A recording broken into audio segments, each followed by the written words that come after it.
तुम्ही स्पीड वाढवता, ते स्पीड वाढवतं. पुन्हा तुम्ही पाहता, थांबलं. तुम्ही मागे पलटून पाहिला, तुम्हाला फक्त डोळे दिसतात, चमकणार डोळे नसतात. तुम्ही प्रचंड वेगाने चालू लागतो की बेकार आहे, आणि हे बघून ते मागे असं काहीतरी हसताय. तुम्ही धावत रेस्ट हाऊसच्या गेटपर्यंत जा, गेट उघडता, दडदड आत जाता, की बेकारच काम आहे बाबा, वाचलो, आत आला वरांड्यात, आता मागे पलटून पहा. तिथे सिस्टीम अशी की ते आउट हाऊस असं दूर आहे 100-150 मीटर अंतरावर.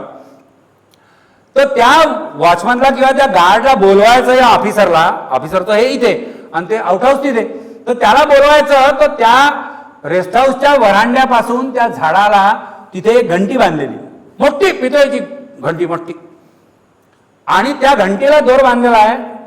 ती अशी ओढली की ती घंटी वाजते, तर तो लगेच किंवा साहेब बोलवून राहिले म्हणून देतो.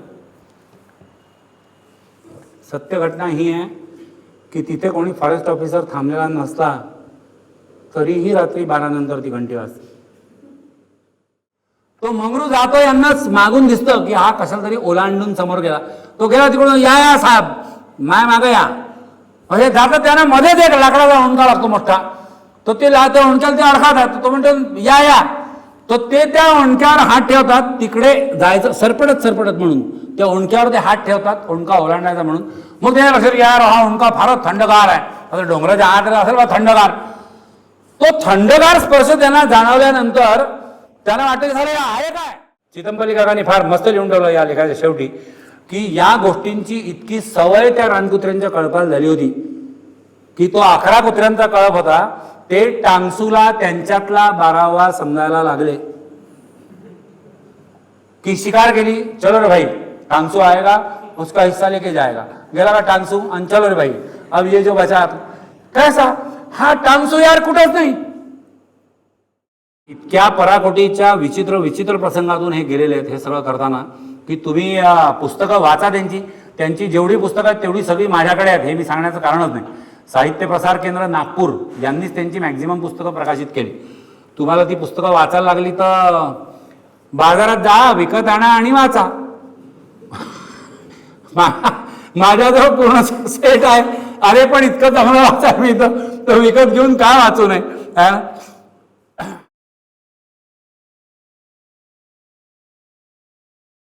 डोंगर हा शब्द सगळ्यांना कॉमन माहिती आहे.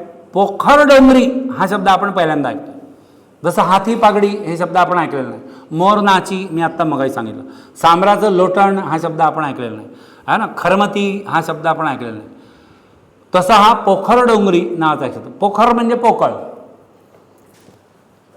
पिक्चरमध्ये शूटिंग करायचं डोंगराचं म्हणून नाही का, काही वेळेला ते बाम लावायचा आहे बा डोंगरात, तर ते काय आर्टिफिशियल मटेरियलचे, प्लास्टिकचे म्हणा, काय दगडाचे, काय थर्माकोलचे आहे ना, दगडाचा रंग देऊन असे दगडावर दगड नुसते असे ठेवून दिले, त्याच्या खाली गंमतच बाम लावायचा असं. तर असे मोठ्या आकाराचे दगड जे आहेत या शिळ्याच्या एकमेकांवर पडून असा मोठा डोंगर तयार झाला. तो आतून पूर्ण पोकळ आहे. आता हा गंभीर विषय आहे की हे दगडावर दगड टाकत कोण गेलेलं आहे. हे दगडावर दगड कोण टाकत गेलेला आहे की तो असताना सरळ डोंगर होता आणि तो कोणीतरी पोखरला म्हणून ते आता दगड वेगळे झालेले आहेत माहीत नाही. त्याच्यात इतक्या कपारीन इतक्या अशा जागा निर्माण झालेल्या आहे की नॅचरली पोकळ डोंगर या नावानेच तो प्रसिद्ध आहे. त्याच्या आतमध्ये गुहा सदृश्यही निर्माण झालेला आहे, त्याच्यात कपारी सदृश्यही निर्माण झालेला आहे. त्याच्यामुळे तिथे काही प्राणी राहतात. मग सो कॉल्ड यांचं जे काय संशोधन चाललं आहे की या पोखर डोंगरीच्या आत आहे काय, नवेगाव बांध किंवा नागझिरा अभयारण्य जे तिकडची गोष्ट आहे. तो मंगरू नावाचा यांचा वाटाड्या किंवा गुरु म्हणूया, तो यांना घेऊन गेला. ते किती उपद्व्याप आहे सांगा तुम्ही की ते डोंगरावर मोठा डोंगर आहे यार, त्याच्यातून असं आत शिरायला जेमतेम असा सरपटत जायला लागेल. सरपटत यांच्या हातात त्यांचा एक तो टिपिकल जो टॉर्च असतो तो टॉर्च, आणि त्याच्या हातात एक नुसती मशाल किंवा टेंबा, तो पेटवलेला नाही अजून, तो नुसता घेऊन चालला. म्हणजे जिथे जाऊ काही गुहा वगैरे दिसली तिथे पेटवा म्हणून तो हातात टेंबा. हे त्या पोकळ डोंगरातून तो मंगरू समोर, आणि हे त्याच्यामागे ते सरपटत जातात. समोरून जर काही आलं ना तर पळायचाही चान्स नाही आहे, कारण हे सरपटत जातात. तो मंगरू जातो, यांनाच मागून दिसतं की हा कशाला तरी ओलांडून समोर गेला. तो गेला तिकडून, या साहेब माय मागं या. म्हणजे जातं त्यांना मध्येच एक लाकडाचा ओंडका लागतो मोठा, तो ते त्या ओंडक्याला ते अडकातात. तो म्हणतो या या. तो ते त्या ओंडक्यावर हात ठेवतात, तिकडे जायचं सरपटत सरपटत म्हणून त्या ओंडक्यावर ते हात ठेवतात, ओंडका ओलांडायचा म्हणून. मग त्याच्या लक्षात यार हा ओंडका फारच थंडगार आहे, आता डोंगराच्या आत असेल बा थंडगार. तो थंडगार स्पर्श त्यांना जाणवल्यानंतर त्यांना वाटतं की झालं आहे काय, त्यांना माहीतच नाही ते काय. तो मंगरू त्यांना मागे सांगतोय की साहेब तो ओंडका नाही, तो अजगर आहे.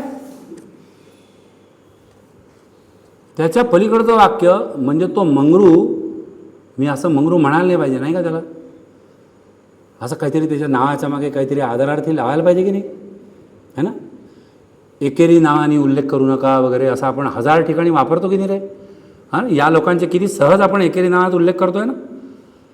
तो त्यांना सांगतो की साहेब ह्या तो अजगर आहे, काही करत नाही, तो बुड्ढा झालाय, माझ्या बचपनापासून मी त्याला पाहत आलोय. काय लोक आहे यार, काय लोक आहे. मग हे जातात त्याच्या मागे, त्याला ओलांडून तिकडं, म्हणजे त्याचं मुंडकं जे आहे ते तिकडून भोकातून कुठून निघलं त्या डोंगराच्या, आणि शेपूट जी आहे ती इकडच्या कोणत्या छिद्रातून निघली. तो मध्ये असा पडलेला नुसता सुस्त मस्त अजगर, आणि हे ओलांडून त्याला तिकडे जातात. तिकडे गेल्यानंतर त्यांना अंधारातून चुपूक चुपूक आवाज येऊ राहिला, ॲज इफ कोणती पिल्लं जी आहे ती दूध पितात. मग हे आज जातात आणि तिथे बघतात तो ते त्याचा हे पेटवतो टेंबा. तर तिथे एका अस्वलीनी पिल्लांना जन्म दिलेला आहे. आता तिने नुकताच जन्म दिलेला आहे, त्याच्यामुळे ती असह्य स्थितीत आहे. ती यांच्यावर हल्ला करण्याच्या अजिबात शारीरिकही नाही मानसिकही स्थितीत नाही आहे. ती पिल्लं जी आहे ती दूध पित आहेत. हे मागून मंगरूला फक्त खून करतात की ओके आपल्याला कळलं की आज काही इथे गोवा इथे एक अस्वलानी जन्म दिला, बाकी काही नाही आहे, चलो पलटो. वापस येताना ते तसेच येतात, तसाच तो बुडगा जो आहे तो तसाच पडलेला आहे. काय प्रेरणा असेल या माणसाची हे काम करण्याची. When he was with that high salary, when he was with that high post, है ना.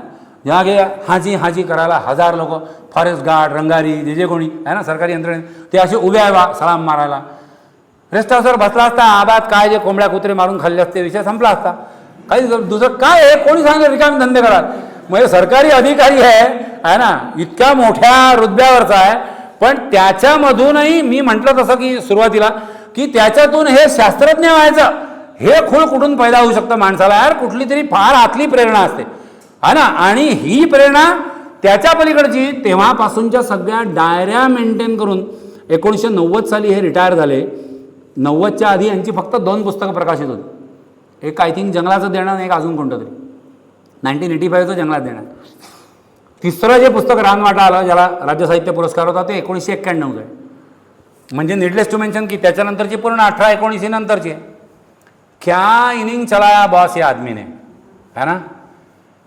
30 वर्ष जो माणूस फॉरेस्ट डिपार्टमेंटमध्ये सर्व्हिस करतो आहे, तिथे जे काय कॉन्ट्रीब्युशन देतो आहे ते देतोच आहे. तिकडेही मी नंतर येतो, ते कॉन्ट्रीब्युशन देतोच आहे. तिथे संशोधन जे करतो आहे ते करतोच आहे. त्याचा डाटा जो आहे हा परमनंट अत्यंत डिसिप्लिननी मेंटेन करतोच आहे. आणि रिटायर झाल्यानंतर एककलमी कार्यक्रम फक्त लिहा. आमचं इथे घरी असताना आमचे विषय निघायचे ना की काका हे सांगा ते सांगा, त्यांना दुसरं काहीही सांगा. इथे योगायोगाने त्या अकॅडमीत आपला नवरात्राचा गोंधळ होता, नागेश तुला आठवत असेल, त्या गोंधळाच्या कार्यक्रमाला ते आले होते बघ 300ला. त्यांना मागे बसून ठेवलं. ते आयुष्यात फॉर द फर्स्ट टाईम अशा कोणत्या तरी काय म्हणू सामाजिक धार्मिक काय जे कौटुंबिक अशा कार्यक्रमात ते फॉर द फर्स्ट टाईम आले. बरं आमच्या अकॅडमीचा गोंधळ हा खऱ्या अर्थाने गोंधळ असायचा. त्याच्यामुळे मी 4 वेळा त्यांना जाऊन विचारलं. इथे एक तर का हॉलमध्ये बूमिंग खूप होतं ना आवाजाचं, आणि त्यात सगळे यंग असल्यामुळे आपलं पुरं ते बादल्या बिदल्या वाजवून जोरदारात आपला गोंधळ चालला. मी त्यांना 4 वेळा जाऊन विचारलं की काका तुम्हाला आवाजात त्रास होईल तर आपण घरी जाऊ बरं. नाही मला मजा येते बसले इथे. मग घरी गेले. दिवसभराची अकॅडमी करून आम्ही रात्री जायचो, जेवण करायचो, 9:30ला आम्ही बसायचो. 9:30 ते 1:30पर्यंत तेही आमच्याबरोबर बसायचे. त्या पक्षीकोशाचं प्रूफ रिडिंगचं जे काम आहे त्याच्यात काही डाऊट आले आम्ही तिथलेही त्यांना विचारून घ्यायचो, त्याच्यानुसार रेक्टिफिकेशन. मग एकीकडे आता आम्ही आमचं काम करतोय, मग बोलायला विषय पाहिजे की नाही. तुम्ही बाकीचे कोणते विषय काढा, 0 इंटरेस्ट त्यांना, 0 इंटरेस्ट. राजकारण काढा, क्रिकेट काढा, फिल्म्स काढा, अमकं काढा, टमकं काढा, रिलेटिव्स काढा, काहीच नाही. जंगलांविषयी बोलाल रात्री 1 वाजता की मी आता झोपतो असं ते सोफ्यावरून समजा पलटून राहिले आणि त्यांना चुकून कधी विचारलं की काका ते मेळघाट समजा ते असं बेलकुंड कसं काय, तर लगेच वापस येऊन डबल काय झालं बेलकुंडचं असं होतं तसं. परमनंट जंगल हे मी जितक्या वेळेला त्यांना भेटलो तितक्या वेळेला मी हे शांतपणे ऑब्झर्व करू शकलो आहे. इमर्सन नावाच्या माणसाचं एक वाक्य आहे, you can take man out of the jungle, you cannot take jungle out of the man. That is true for him, true for him. ते इथून गेले तेव्हाही त्यांनी जाता जाता ती एक खंत बोलून दाखवली की मला तुम्हाला कोकटूला न्यायचं होतं. आपल्याला चिखलदरा माहिती आहे, मेळघाट माहिती आहे, म्हणजे काय सेमाडोह माहिती आहे, हा ना. ढाकणा कदाचित तुम्ही ऐकून माहीत असेल. रंगूबेली ऐकलं आहे नाव, जरीदा, माखळा आहे ना, कोकटू, ही सगळी तिथल्याच वनविश्रामगृहांची नाव आहे. मेळघाटामधलीच ही फॉरेस्टची सगळी रेस्ट हाऊसेस आहेत. आणि या प्रत्येक रेस्ट हाऊसला काही ना काही बॅकग्राऊंड, काही ना काही स्टोरी आहे. त्या कोकटूला ती स्टोरी आहे that is open only for research workers and forest officers. आम आदमी का उधर जाना पॉसिबलही नाही आहे, कारण ते परमिशनच नाही आहे तिथे जायची, कोणालाच परमिशन. फक्त वनसंशोधक आणि फॉरेस्ट डिपार्टमेंटवाले लोक जे आहे तेच तिथे जाऊ शकतात. तिथे ते केशराचा पाऊस नावाचं एक प्रकरण त्यांनी मेन्शन केलं आहे. ते थोडंसं त्या काल्पनिक किंवा कादंबरी सदृश पुस्तक आहे त्याच्यामध्ये आहे, पण तरी ती घटना जी आहे ती फॅक्टच आहे. व्हर्जिन फॉरेस्ट आहे ना, माणसांचा भावावर तिथे थांबवून दिला, तिथे जंगल किती सुंदर वाढेल, बरोबर की नाही. मग मोठी झाडं वाढतात, त्याला बिलगून वेली वाढतात आहे ना, आणि प्रचंड व्हर्जिन फॉरेस्ट कम्प्लीट सूर्यप्रकाश जेमतेम 2 तास 3 तास असं ते जंगल आहे. मग आता या वेली वाढल्या, वेलींना फुलं आली, फुलांमध्ये केसर असतात है ना. पाऊस आला, त्या पावसाबरोबर त्या झाडांच्या वेलींच्या फुलांचे केसर जे आहे हे पाण्याबरोबर विरघळून त्या पावसाबरोबर खाली येतात. तुम्ही पांढरा शर्ट घालून किंवा असा कोणताही शर्ट घालून जर गेले आणि तिथे नेमका पाऊस आला आणि तुम्ही असा शर्टावरून नंतर हात फिरवला तर पूर्ण शर्ट तुमचा केशरी होऊन जाईल. तुम्ही तुमच्या चेहऱ्यावरून जरी हात फिरवला, असा हात स्वतःच्या चेहऱ्यावरून तरी का फिरवायचा? काल्पनिकच सगळं चाललं आहे बरोबर आहे. फिक्शन नॉन फिक्शनवाला डिफरन्स आहे ना. तर तो चेहरा पूर्ण जो तो रंगवल्यासारखा असा केशरी होऊन जाईल. आता हे पण रोमॅन्टिसिझम जे आहे हे तो फॉरेस्ट ऑफिसर जपतो आहे. एकीकडे या सगळ्या रेस्ट हाऊसेसला हॉन्टेड असण्याची, जंगल म्हटलं म्हणजे अगणित आवाज येतात आहे ना, प्रचंड आवाज येत असतात कायम इकडून तिकडून आवाज. काही काही लोकांना नको म्हणजे नसलेले आवाजही ऐकू येतात आहे ना. जसजसं संध्याकाळ होत जाते आणि अंधार पडत जातो तसतसं लोकांना आपापच आवाज ऐकू यायला लागतो. ते असतात की नसतात हा विषयच नाही, आणि ते कोणाचे असतात हा फारच विचित्र आहे. कारण काही काही वेळेला जंगलातले रहस्य असेच असतात की ते उलगडले तर ते कळतं की हे रहस्य असं होतं, ते नाही उलगडलं तर त्याची अफवा बनून राहते. जसं इमॅजिन करा, एक स्टोरी सांगतो तुम्हाला. जंगलातल्या एका वाटेवरून तुम्ही चालले आहे, तुमच्या रेस्ट हाऊसच्याच दिशेने चालले आहे आणि थोडेसे दूर आहे, 1 किलोमीटर पाऊण किलोमीटर वगैरे असे, आणि तुम्ही पायी जात आहे. कोण चाललं मरायला जंगलात पायी? पण समजा तुम्ही पायी जात आहे, तुम्ही असे चालले, तुम्हाला मागून आवाज ऐकू येतो, चाहूल काहीतरी असं सावट. तुम्ही असं मागे पलटून पाहतो, अंधारात फक्त तुम्हाला काहीतरी दिसतं की कोणीतरी आहे. हा शब्दच फार डेंजरस आहे, कोणीतरी आहे है ना. त्या हिंदी पिक्चरमध्ये ते नाही का सिरियल काढलं त्या टीवाल्याने, कोई है, और कौन है बता तू, कोई है मत बोल, कोणीतरी आहे हे फार डेंजरस आहे. ते कोणीतरी आहे, तुम्ही स्पीड वाढवता, ते स्पीड वाढवतं. पुन्हा तुम्ही पाहता, थांबलं, तुम्ही मागे पलटून पाहिला, तुम्हाला फक्त डोळे दिसतात, चमकणार डोळे नसतात. तुम्ही प्रचंड वेगाने चालू लागतो की बेकार आहे, आणि हे बघून ते मागे हे असं काहीतरी हसताय. तुम्ही धावत रेस्ट हाऊसच्या गेटपर्यंत जा, गेट उघडता, दडदड आत जाता की बेकारच काम आहे बाबा, वाचलो, आत आलं वरांड्यात. आता मागे पलटून पहा तर त्या रेस्ट हाऊसच्या फाटकाजवळ तुम्हाला तरस दिसेल, तरस उर्फ कुबड्या.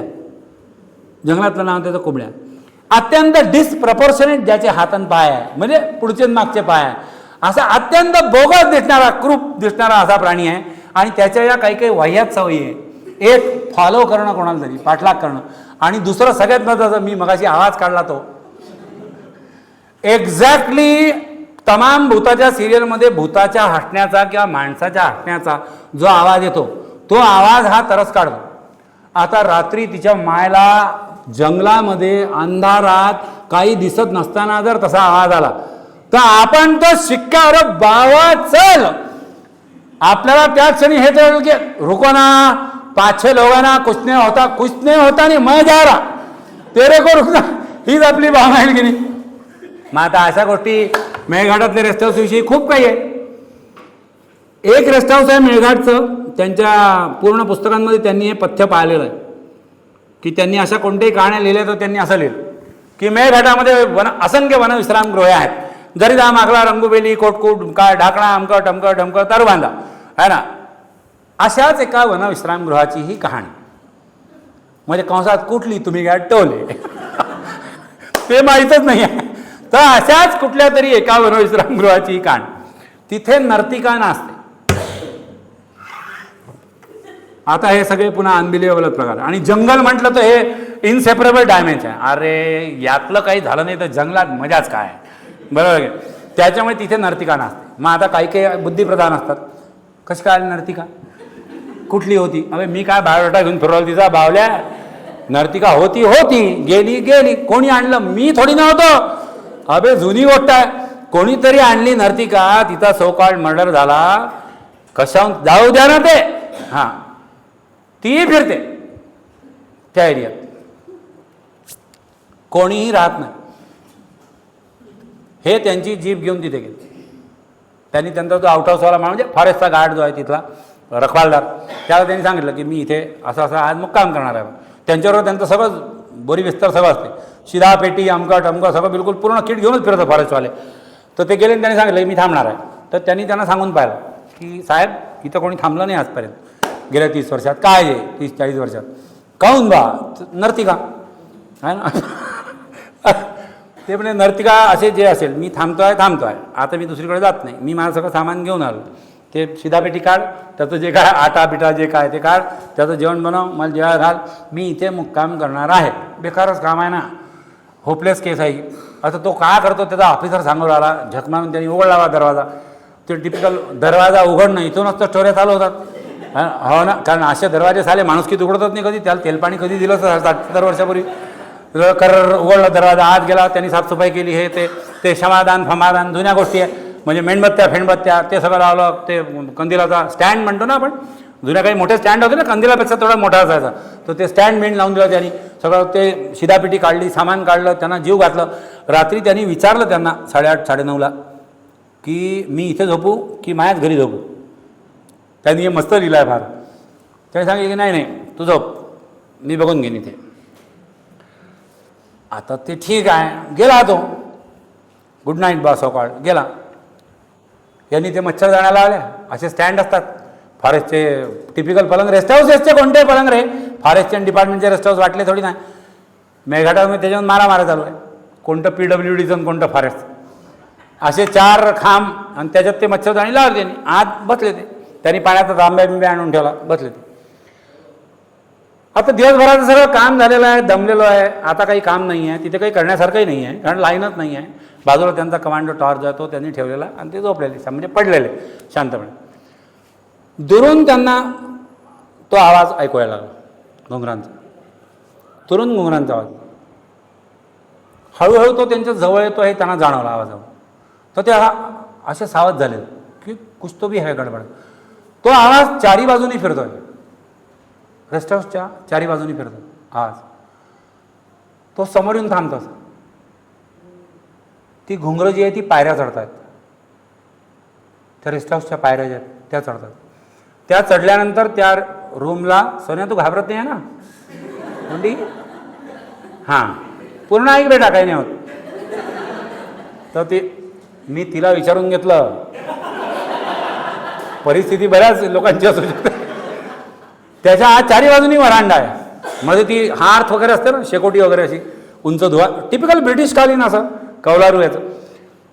ते जिना म्हणजे त्या पायऱ्या चढले घुंगरं ते, आणि त्या वरांड्यामधून ते फिरतात. सो क्लोज नाव. ते टॉर्च काढला त्यांनी कमांडो आणि मारला असा, कुठे काय काहीच चावलं नाही. ते फिरतात, ते अजूनही फिरतात.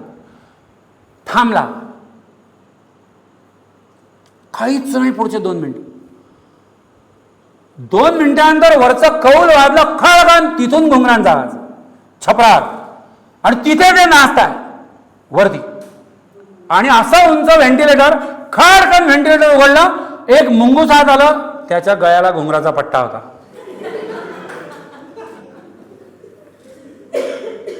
आता त्या 10 मिनिटामध्ये जर यांचं डेअरिंग किंवा करेज शाबूत ठेवलं नसतं तर त्यांना जिंदगीत कधी कळलं नसतं की हा घुंगरांचा आवाज या मुंगसाच्या गळ्याला बांधलेल्या पट्ट्यामुळे येतो आहे. आणि दुसऱ्या दिवशी पुन्हा एकदा कन्फर्मेशन झालं असतं नर्तिका आहे, बरोबर की नाही. मग त्यांनी दुसऱ्या दिवशी त्या गाळ का धरला की का रे हे काय नाटक आहे. तो म्हणे साहेब इथे कोणी थांबत नाही. त्याच्यामुळे गडबड अशी आहे की इथे थांबत नाही कोणी, ती जागा पडली ओस तर तिथे उंदरांचा त्रास खूप होतो. मग त्या उंदरांचा त्रास टाळायचा म्हणून मी हे मुंगूस पाळलं. त्यांनी मुंगूस पाळलं ते, आणि ते आपलं मुंगूस कुठे आहे हे कळा म्हणून त्यांनी तो घुंगराचा पट्टा बांधला. चितमपल्लींनी त्यांच्या पुस्तकात शेवटचं वाक्य लिहून ठेवलं या लेखाच्या शेवटी की उंदरांचा त्रास टाळावा की फॉरेस्ट ऑफिसरचा त्रास टाळावा म्हणून त्यांनी मुंगसाला घुंगरं बांधली की फैलावून द्या फक्त नर्तिकान. एकदा कधी आवाज आला थांबतच नाही कोणी. So there are n number of such stories. ऐसे कोई भी हॉन्टेड स्टोरी के पीछे ऐसी बहुत सारी बातें चलती रहती. आपण यार किती आधुनिक युगात जगतोय, भूत बित कुठे असतं का आहे ना. तुमचं काय मत असतं का असं काही नाही ना. मग चला ना, मग चला चांगली टीम घेऊन चला. आम्ही आता 2 महिन्यापूर्वी चिखलदऱ्यात गेलो, मे बी जुलै समवेअर ना, जुलै एंड. तेव्हा आमचं हे बोलणं झालं की याच्यानंतर पुन्हा जेव्हा चिखलदऱ्यात येऊ तेव्हा चुकूनही या नेहमीच्या रेस्ट हाऊसेसला थांबायचं नाही. ऑफ बीट जागा ज्या आहेत तिथेच थांबायचं आणि तेच चिखलदरा बघायचं. कारण हे जेव्हा आपण बघू तेव्हा आपल्याला अशा असंख्य काही दुसरं एक रेस्ट हाऊस आहे त्याला असं आहे की बा तिथे तेव्हा काय असं मोबाईल आणि काय इंटरकॉम आणि अशा थोडी ना सिस्टीम असणार. आणि तसे जंगलात कुठे असतं रे. तिथे सिस्टीम अशी की ते आउट हाऊस असं दूर आहे 100-150 मीटर अंतरावर. तर त्या वॉचमॅनला किंवा त्या गार्डला बोलवायचं या ऑफिसरचं हे इथे आणि ते आउट हाऊस तिथे. तर त्याला बोलवायचं तर त्या रेस्ट हाऊसच्या वरांड्यापासून त्या झाडाला तिथे एक घंटी बांधलेली मोठी पितळेची घंटी मोठी, आणि त्या घंटीला दोर बांधलेला आहे. ती अशी ओढली की ती घंटी वाजते तर तो लगेच किंवा साहेब बोलवून राहिले म्हणून देतो. सत्य घटना ही आहे की तिथे कोणी फॉरेस्ट ऑफिसर थांबलेला नसला तरीही रात्री 12 नंतर ती घंटी वाजते. आणि हा पण अनुभव लाईव्ह स्वतः घेतलेला आहे. कंसात त्यांनी, माझ्याकडनं का बघू. ते असेच थांबले आणि ती घंटी रात्री 12 वाजता तशीच वाजायला लागली. तर यांनी 2-3 वेळा ते पाहिलं की बा काय वाजताय, भास होतोय का काय नाही, नक्की वाजताय. तर हा माणूस तो टार्च घेऊन बाहेर आला मच्छरदाणीच्या आणि त्यांनी दार उघडला. किती डेंजर घटना ही. आपण आपल्या फ्लॅटचं दार उघडण्यासारखं सोपं नाही आहे. अवे बाहेर घंटी वाजू राहिली, एवढी घंटी रात्री 12:30 वाजता कोण वाजवत असेल आणि हाताने की तंगडीनी काहीच गॅरंटी नाही आहे ना. उघडल्यावर काय दिसल दरवाजाच्या मागं, पण यांनी उघडला का दरवाजा आणि दरवाजा उघडला. त्याच्यानंतर लक्षात आलं की त्या घंटीला जो दोर बांधलेला आहे या रेस्ट हाऊसच्या खांबाला तिथे बाजूला एक छोटासा लाईट आहे. त्या लाईटमुळे किडे येतात. ते किडे खायला एक घुबड येतं. घुबड निशाचर प्राणी आहे ना, म्हणजे निशाचर प्राणी पक्षी वाड्यावर. ते घुबड जे आहे ते त्या दोरीवर बसतं. खाली त्याला कीटक दिसला की ते झोला मारतं, त्या कीटकाला पकडतं. त्याच्या पायाच्या झोल्याने ती दोरी हलते. दोरी हलली की नॅचरली घंटी वाजते. आकाश पाताळ नावाचा एक पॉईंट आहे या इकडच्या साईडनी. जर तुम्ही चिखलदऱ्यात गेले तिथे लिटरली असं आहे की खाली जेवढं दिसतं तेवढंच वरती दिसतं. म्हणजे नजरेने जो आपल्याला अंतराचा अंदाज येतो की नाही आकाश किती वरती दिसत आहे बा, तुम्ही खाली जर पाहिलं तर दरी तितकीच खोल दिसते. त्या पॉईंटचं नावच आहे आकाश पाताळ पॉईंट. आकाश पाताळ पॉईंटच्या बाबतीत असं एक म्हटलं जातं की तिथे चर्चच्या बेल्स ऐकू येतात. आणि त्यांच्या पुस्तकात त्यांनी एका ठिकाणी कुठेतरी ते काल्पनिक किंवा कल्पनाप्रधान पुस्तक आहे, त्यात त्यांनी लिहिलं की इथे चर्चच्या बेलचा आवाज येतो. मला त्याची कधीही भीती वाटली नाही. मी हा आवाज रात्रभर ऐकत इथे बसलेलो. कोणत्या तरी फॉरेस्ट ऑफिसरने तिथे बाकडे लावून ठेवले. इकडच्या साईडला परतवाडा, इकडच्या साईडला अकोट आणि वरच्या साईडला चिखलदरा. चर्च पॉसिबली कुठे आहे या गावांची नावं आहे ना. आता तिथून हा स्पॉट कुठे आहे, हा ऑलमोस्ट 50 किलोमीटर अंतरावर तिन्ही ठिकाणांपासून आहे साधारण. मग आता या इथल्या चर्चच्या बेलचा आवाज तिथे ऐकू येणार आहे का? येऊ शकतो माझं म्हणणं. कारण रात्रीच्या शांततेमध्ये आवाज किती ट्रॅव्हल करून जाईल याचं गणित बरोबर आहे की नाही. तुमच्यापैकी कोणी रेल्वे ट्रॅकच्या जवळ राहत असेल तर तुम्हाला दिवसा गाड्यांचे आवाज ऐकू येतात का? हा ना, रात्री बरोबर सगळ्या गाड्यांचे आवाज ऐकू येतात, कारण आपले आवाज बंद झालेले असतात ना. आपले म्हणजे तमाम शहराचा आवाज जेव्हा पूर्ण थांबतो तेव्हा हे आवाज जे आहे हे जास्त वेळ अंतर क्रॉस करून जातील ना. अख्खच्या अख्खं गाव असू शकतं जे नाहीच आहे अस्तित्वात. अख्खच्या अख्खं गाव. मोहगाव नावाचं एक गाव जे रिठी झालेलं गाव आहे, म्हणजे तिथे कोणी राहत नाही, ओसाड पडलेलं आहे. कोणी काही कॉलराची काही साथ आली वगैरे वगैरे काय जे झालं ते गाव लोकांनी सोडून दिलं किंवा इथे काही राहण्यात पाणी नाही बा.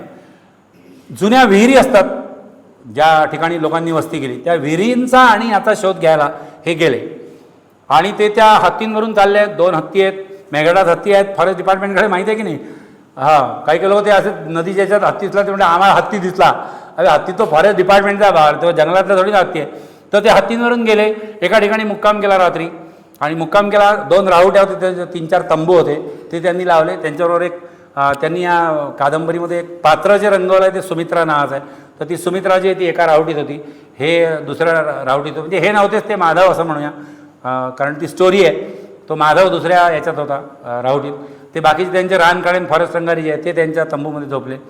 आणि रात्री अचानक पहाटे यांना जाग आली. तर यांना जाग आली ती यानी की कोणीतरी कुऱ्हाडींनी लाकडं तोडत आहे. नुसता फ्रिक्वेन्सीने एक आवाज जो आहे तो त्यांना ऐकू.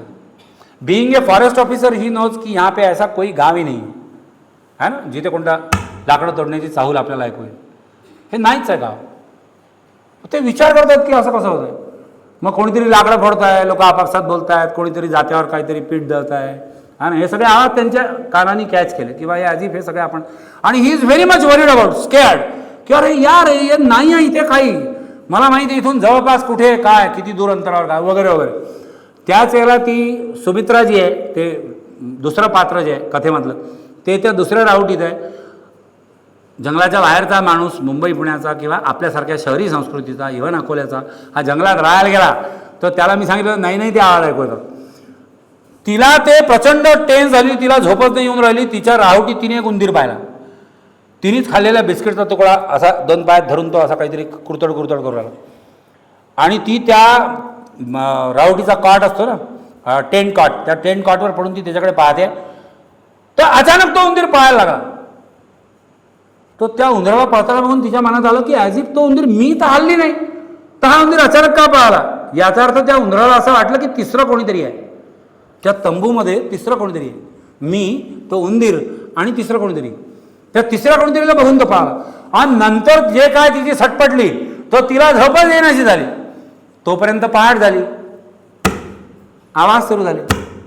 या आवाजाने तिला हायसं वाटलं की चला याचा अर्थ पहाट होते आणि आसपास कुठेतरी गाव आहे ना, किंवा कोणीतरी लाकडं फोडतो आहे, कोणीतरी जात्यावर दळत आहे ना, कोणीतरी पाणी भरायला गेलं वगैरे वगैरे.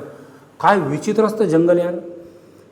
ज्या आवाजांनी तो माणूस घाबरला होता है ना की यार इथे कोणतं गाव नाही आहे, हे गावातले आवाज कसे काय होऊन आले, त्याच आवाजाने त्या दुसऱ्या व्यक्तीला हायसा वाटतंय. आणि नंतर मग पहाट होते, सकाळ होते, ते त्यांचं सामान हत्तींवर लादतात, निघतात. मग त्या रानकड्यांचं चौकशी करतात. तर तो सांगतो की जुन्या काळी इथे मोहगाव नावाचं गाव होतं, ते अख्खं गावचं गाव कॉलराच्या साथीत गेलं आणि आपण त्या रिठी गावातच काल थांबलेलो होतो. म्हणजे ते अख्खं गाव ॲज इफ जागं झालं होतं आणि ते अख्खं गाव जे आहे ते त्याचं अस्तित्व जे आहे ते दाखवत होतं. Can it happen? रॅशनॅलिझम छोडणे का नाही. Can it happen? My answer is no.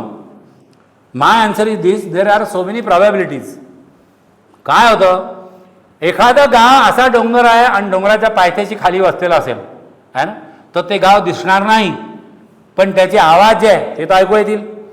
दुसरी गोष्ट, जनगणनेच्या याच्यामध्ये आदिवासींचे तांडे दरवेळेला कव्हर केलेच जातील याची गॅरंटी नसते ना, कारण ते कायमच रोमिंगमध्ये असणारे लोक आहेत, ते एका जागी स्थिर राहतच नाही.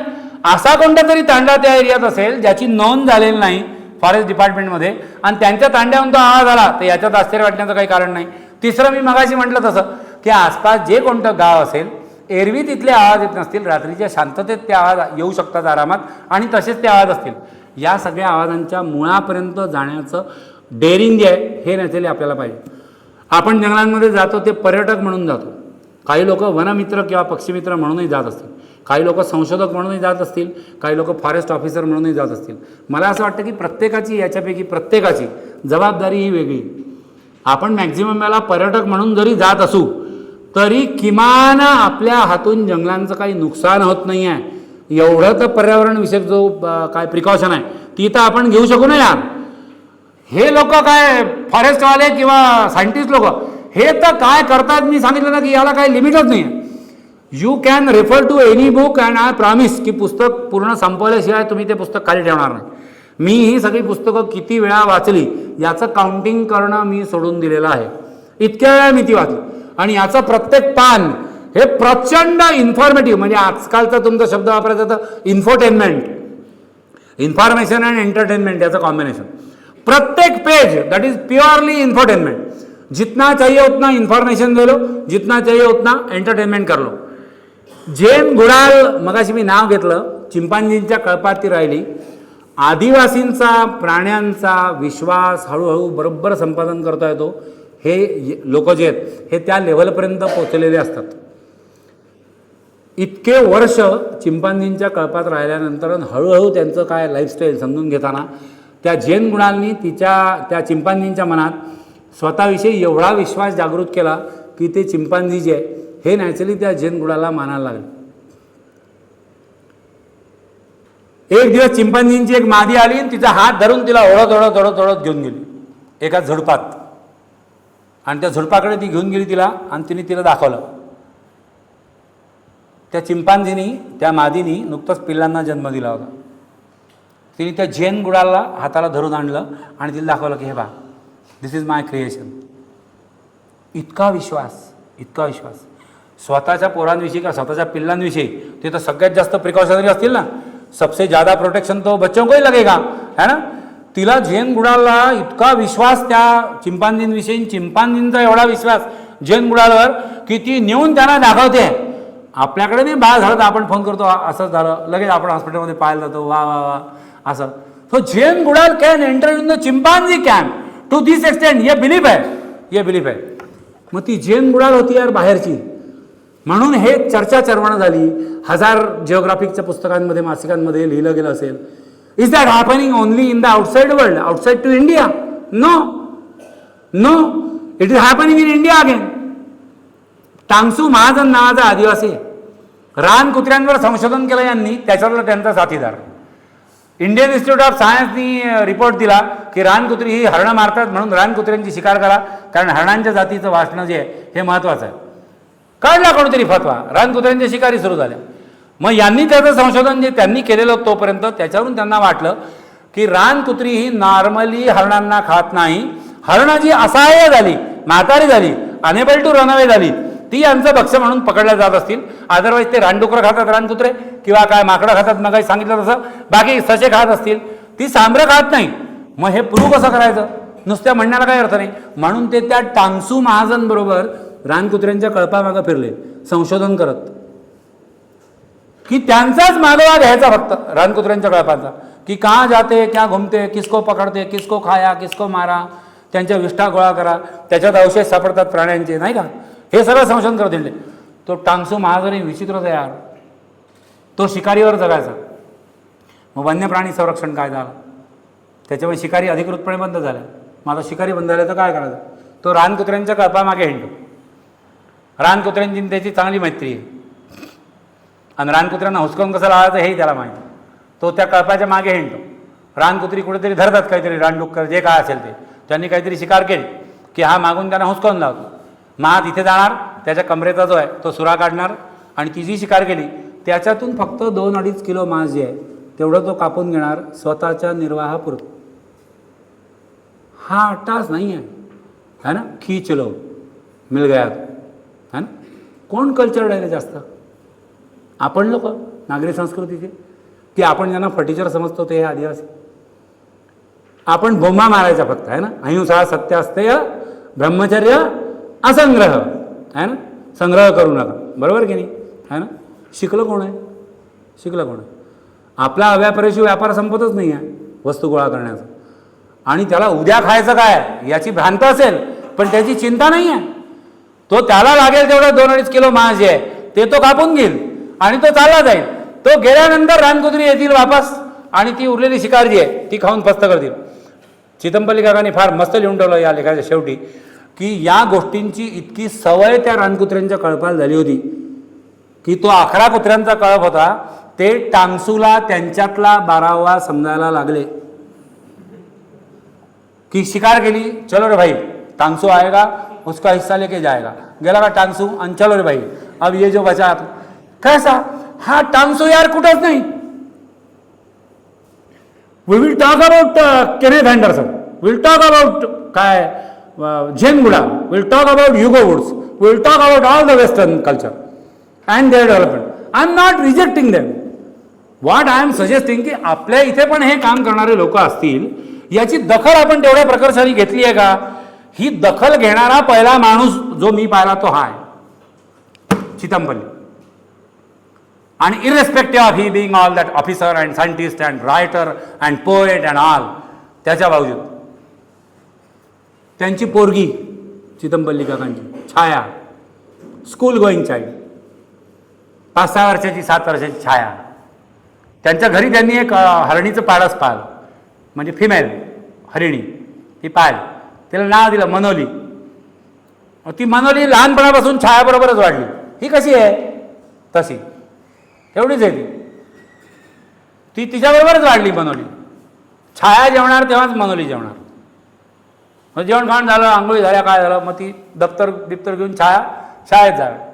तर तिचा घरापासून थोड्या अंतरावर बसस्टॉप होता, तर ती बसस्टॉपपर्यंत ती मनोली तिला सोडायला जाईल. मग तिची बस येणार छायाची, तर ही छाया बसमधून चालली जाईल, मनोली वापस येईल घरी. मग मनोली दिवसभर घरी अंगणात राहील. संध्याकाळी तिच्या शाळेतून वापस यायची वेळ झाली, तोही एक आकात आहे. कधी कधी शाळेची बस नाही तर मनोली छायाबरोबर शाळेत हरणीचं पिल्लू तुम्ही इमॅजिन करा, ते पोट्टे काय पागल होत असतील किंवा ते मास्तरला काय पागल करत असतील आणि फुल मजा. त्याच्यापायी छायाला फटके है ना, किंवा हे असे रिकामे कामा नको करत जाऊ शाळेत येताना. शाम को जब वो लौटेगी तर मनोली तिला आणायला बस स्टॉपवर. मग बस थांबेल, छाया उतरेल, छाया आणि मनोली रस्त्याने नाचत बागडत त्या घरापर्यंत येईल. मग हातपाय धुतले, मग छाया जेवेल, तेव्हा पुन्हा मनोली जेवेल. कोणत्याही प्राण्यांना जंगलांची उपजत ओढ असते. They cannot be confined by all these things what we people have in our urban culture. है ना, त्यांचं जीवनच ते आहे यार. How they can be confined. इथं गोल्डन केजेस आहे उनके लिए. ते सोन्याचे असतील कदाचित, पण ते पिंजरच आहे त्यांच्या दृष्टीने. एक दिवस मनोली घर सोडून निघून गेली जंगलाकडे. काकांनी छायाला खूप समजवलं की बेटा ते जंगलात राहणारे प्राणी असतात, त्यांना जंगलांची जोड असते, ते जंगलांकडे जाणारच होते, हे आपल्याला सत्य स्वीकारायलाच लागणार, तुला पण मला पण. ती मनोली गेली जंगलात, आता ती नाही राहणार आहे आपल्या इथे. किती दुःख आहे लहान पोराला, है ना. त्याचं आवडतं खेळणं बाहुली, है ना, हे तर जिवंत खेळणं होतं यार, है ना. हे असे अचानक अगर निकल जाय तर त्या पोरीला ते पचवणं किती कठीण आहे. पण पचावायला लागतात गोष्टी, आणि जंगलात राहणाऱ्यांना तर पचवायला लागतात यार. जीवो जीव से जीवन न्याय है उनका, जिसको जाना है वो जाएगा, जब तक रहना है तब तक रहेगा. You cannot make him wait, you cannot make him stay. Yes no. काही वर्ष गेली मध्ये, काही दिवस गेले. एक दिवस रात्री त्यांचं फाटक वाजलं अंगणाचं, म्हणून यांनी दिवा लावला बाहेरचा आणि हे बाहेर गेले. त्यांनी पाहिलं त्याला फाटकाजवळ त्यांना ती काहीतरी हालचाल दिसली, म्हणून ते गेले. तर ते काकांच्या लक्षात आलं, चितमपल्ली काकांच्या, की ही मनोली आहे, वापस आली. ते आत गेले, त्यांनी छायाला उठवलं, छायाला बाहेर नेलं, फाटक उघडलं. मनोली एकटी नव्हती, मनोलीबरोबर तिचा जोडीदार होता. आणि ती आली त्या जोडीदाराला घेऊन आत. Who can understand their language, who will understand their emotions. ना, पशुपक्ष्यांची भाषा थोडी ना कळते कोणा. कदाचित ती त्याला म्हणत असेल की ही माझी मैत्रीण. लग्नाच्या स्टेजवर ओळखी करून देतो की आपण एकमेकांना, की ये is my partner, my boyfriend, आजकालची भाषा, माय फियान्स, बेटर वर्ड, है ना. अशी ती त्या छायाला ओळख करून देते. इतक्या वर्षानंतर किंवा इतक्या दिवसानंतर छायानी मनोलीला किंवा काकांनी त्या मनोलीला ओळखलं कसं. ती यांच्याकडे राहत होती तेव्हा तिच्या शिंगाला छायाची रिबीन. अरे जे छाया करेल ते मनोली करेल ना. हां, मग तिला रिबिनी बांधल्या तर हिला रिबिनी बांधा. ती रिबिन बांधलेली होती, त्या रिबिनीवर तिने ओळखलं. 1 more year lapsed in between. After 1 more year ते आले आणि तिथे भेट होऊन गेले. After 1 more year they again came back. तसंच फाटक वाजलं, तसंच यांनी दार उघडलं, फाटक उघडलं. एक छोटं पिल्लू होतं आणि ते मनोली जी आहे ती त्याला असं तिच्या डोक्याने असं ती समोर लोटते आहे किंवा जर समोर, आणि ते पिल्लू बुजतं आहे. आपल्याकडे कसे पोट्टे बुजतात ना, पडदे मागे लपतात. कोणी बाहेर आला, आपण म्हटलं ओळख करून देतो बा, तर त्याचे पडदे मागे उभे राहतात कोपऱ्यात. तसे पिल्लाला समजे ना की त्या मायाला हे नवीनच आकात आहे, हे कुठे आणलं बा मला. तशी ती त्या पिल्लाला डोसते समोर समोर की ये देखो. आमच्या दोघांचं नवीन क्रिएशन. सेम स्टोरी आहे यार. कहाँ डिफरेंस है जैन गुड़ाल में, कहाँ डिफरेंस है छाया Chitampalli. And only because it is happening in India, no one is bothering about it. आज ती मनोली असेल की नाही मला माहीत नाही, पण आज जैन गुडाळही नाही आहे. जैन गुडाळची माझी दुश्मनी थोडी नाही आहे ना. तिने पण चांगलंच काम केलं. मी तर आधी सांगितलं की 30 वर्ष कंप्लीट चिंपांजींबरोबर घालवणं आहे ना, किती कठीण आहे. आज ती जैन गुडाळही नाही, आज छाया पण नाही, आणि लेटेस्ट आत्ता मारुती चितमपल्ली पण नाही.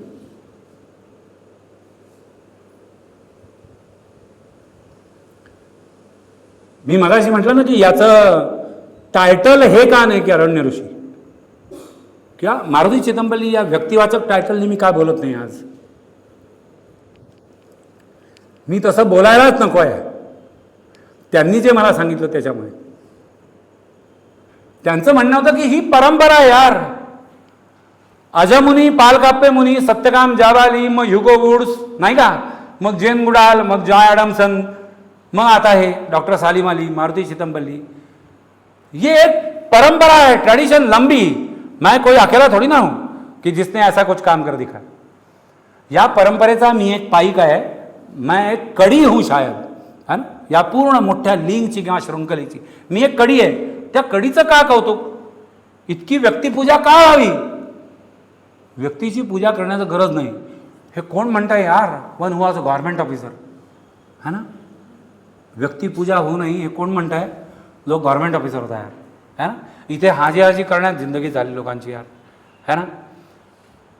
तो त्या ड्रॅगनच्या शोधात त्या पोखर डोंगरीच्या आत घुसतो, इजिप्तच्या खाली नाही उतरले लोक यार, बरोबर आहे की नाही. आणि हा म्हणता की हे व्यक्ती पूजा व्हायलाच नको आहे.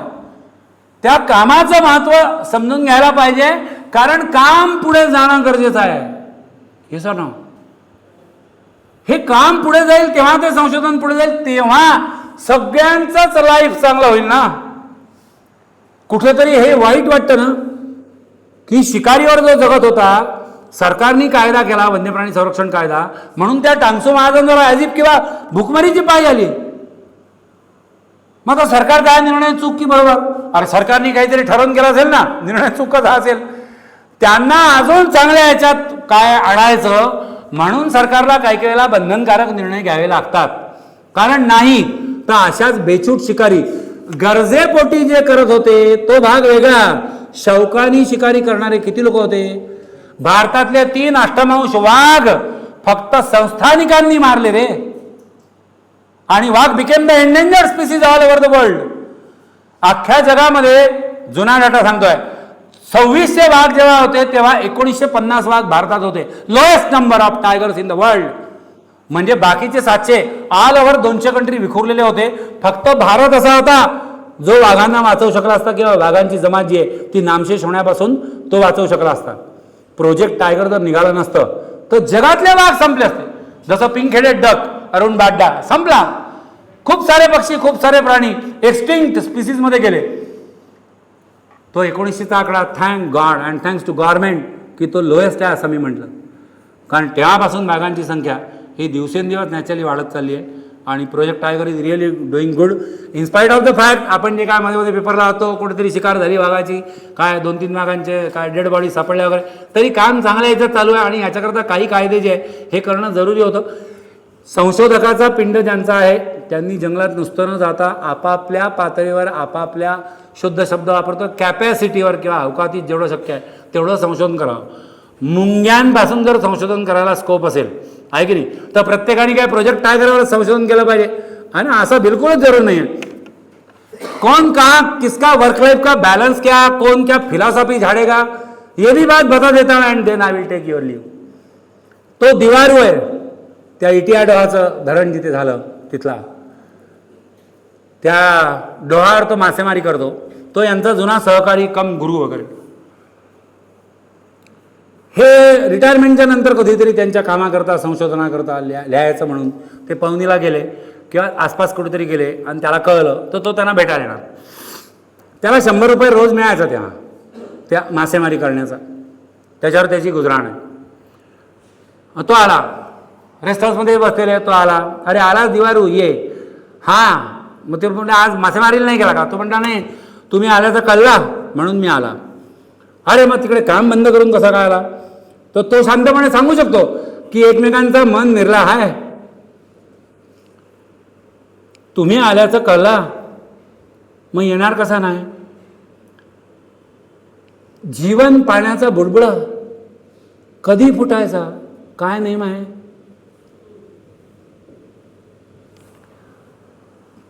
Just because his language is different, just because his apparels are different, just because his clothes are different, just because his food pattern is different, just because his dwelling is different, we are calling them furniture.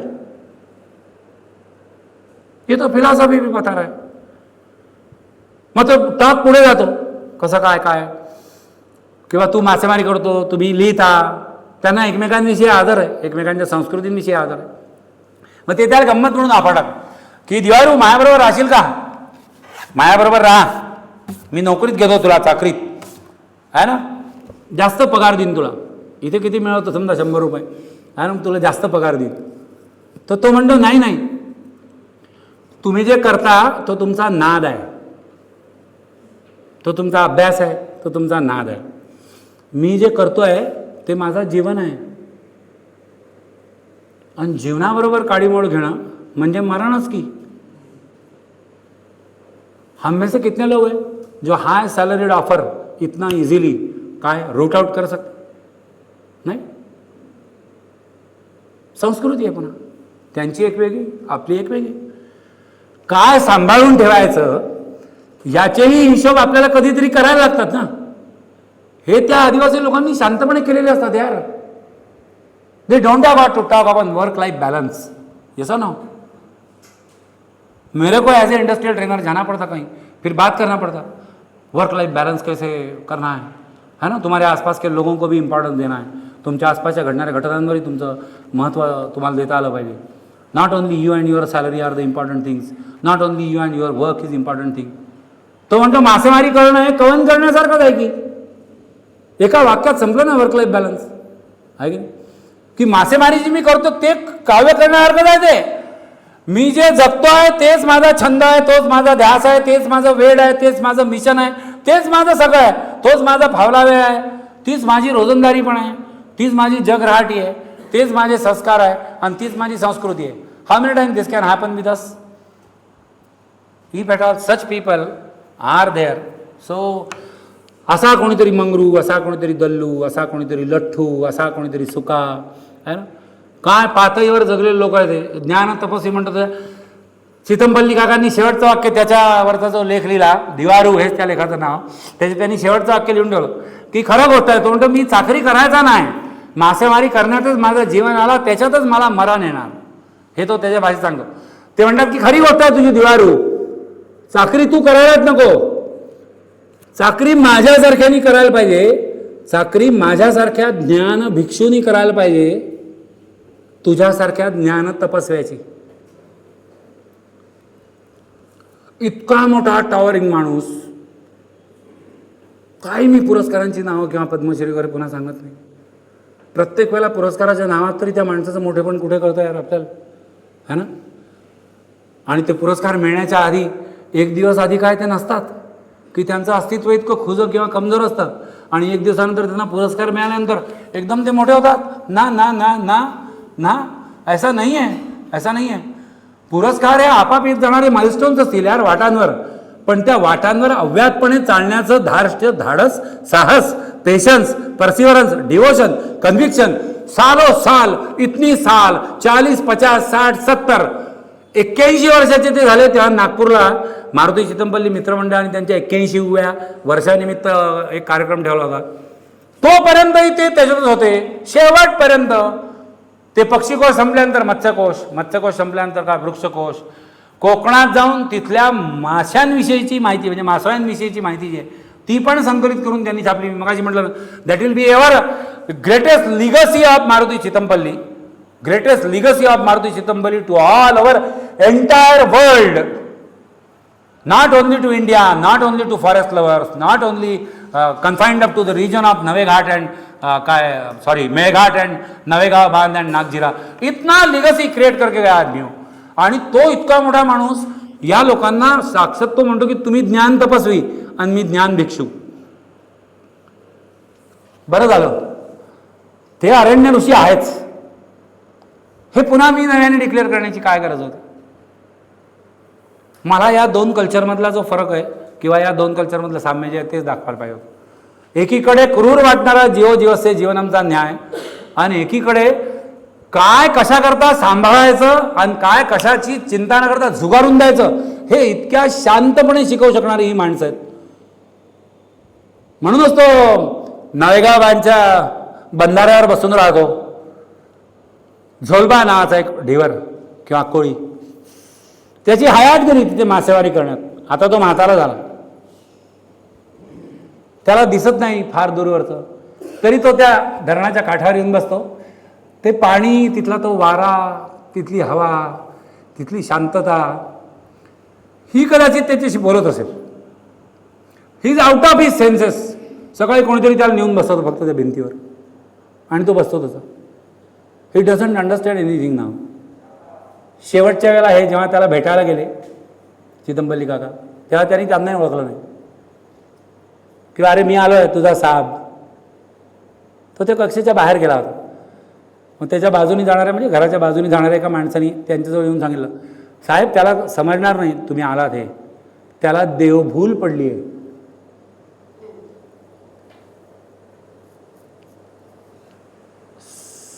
Such A fantastic word for comma. देवभूल पडली.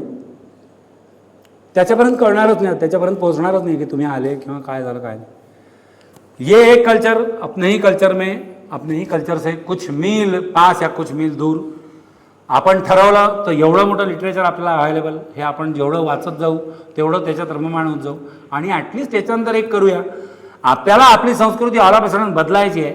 हे बिलकुल expected नहीं. We are not going to go in to the forest and live like them may be, मगर हम हमारे culture में जैसे रहते, हमारे लाइफस्टाइल से रहते, आपल्याला आपल्या संस्कृतीचा जसा गर्व किंवा अभिमान आहे त्या संस्कृतीचा थोडासा आदर करायला तर काही प्रॉब्लेम नसावा यार, है ना. Not always you have understood the every truth in the world and eternity of the world.